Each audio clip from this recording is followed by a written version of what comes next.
తల్లి గోదావరి నీళ్ళు కడిగే సీతమ్మ పాదాలు ఊరంతా హాయ్ హాయ్ హాయ్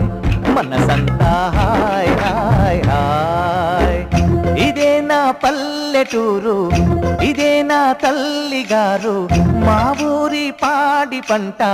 రాములోరి దీవెనంట